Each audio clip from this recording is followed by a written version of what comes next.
அன்பின் ஆழமாய் அரவணைப்பில் அன்னையாய் உலகில் தாயன்புக்கு அடுத்து உன்னதமாய் போற்றப்படும் அன்பு என்றால் நல்ல நண்பன் காட்டும் தூய அன்புதான். அன்று முதல் இன்று வரை விலைமதிப்பற்ற சொத்தாக போற்றப்படும் நட்புக்கு இணையாக வேறொன்றும் இல்லை எனலாம். உண்மையான நட்புக்கு பாகுபாடு தெரியாது. அது ஏற்றத்தையோ தோற்றத்தையோ பார்த்து வருவதில்லை.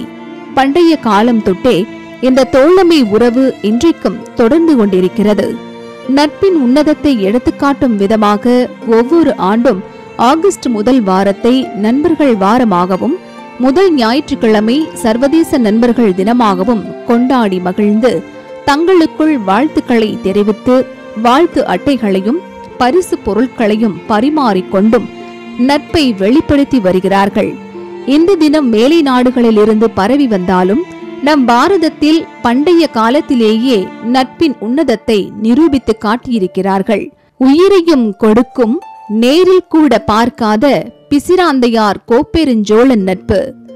அரச பதவியில் இருந்தாலும் பாம்பரனுடனான கண்ணன் குசேலன் நட்பு.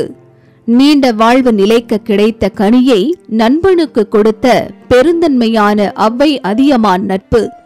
வீரம் விளைந்த பாரத மண்ணில் வீரம் விவேகம் கலந்த கர்ணன் துரியோதனன் நட்பு என்று உன்னத நட்பின் சான்றுகள் நமக்கு எடுத்துக்காட்டுகின்றன.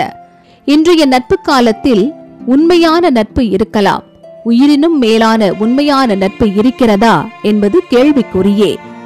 கண்டதும் கைக்குலுக்கி கனநேர சந்திப்பில் காணாமல் போகும் நட்பு, சந்திப்பில் மட்டும் சரசமாடி சிந்திக்க மறந்து போகும் நட்பு, காரியம் முடிந்ததும் வீரியம் குறைந்து விலகி போகும் சந்தர்ப்பவாத நட்பு, தூரத்தில் இருந்தாலும் நெஞ்சில் நினைத்து கசிந்துருகும் கண்ணிய நட்பு சில, கூட இருந்து கூடி மகிழ்ந்து குழி தோண்டி புதைக்கும் நட்பு என்று இன்றைக்கு நட்பின் வீரியம் குறைந்து வலைதளத்திலும் வலை பூவிலும் கசிந்துருகும் காப்பியடித்த வரிகளினால் காரியத்துக்காக பழகும் சந்தர்ப்பவாத நட்பே இன்றைக்கு பெரும்பாலானவர்களிடையே தொடர்ந்து கொண்டிருக்கிறது எனலாம்.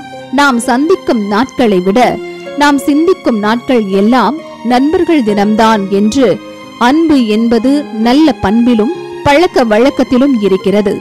நட்பு காலத்தில் தப்புகளுக்கு பாதை அமைக்காமல் தோல்வி என்று வந்தால் தோள் கொடுக்க வேண்டும். வெற்றி ஒன்று கண்டால் தட்டிக் கொடுக்க வேண்டும். தடுமாறும் போது தாங்கி பிடித்து தடம் மாறும் போது தட்டி கேட்டு துன்பங்களில் துணையாய் இன்பங்களில் இணையாய் உலா வருவதே உன்னத நட்பு.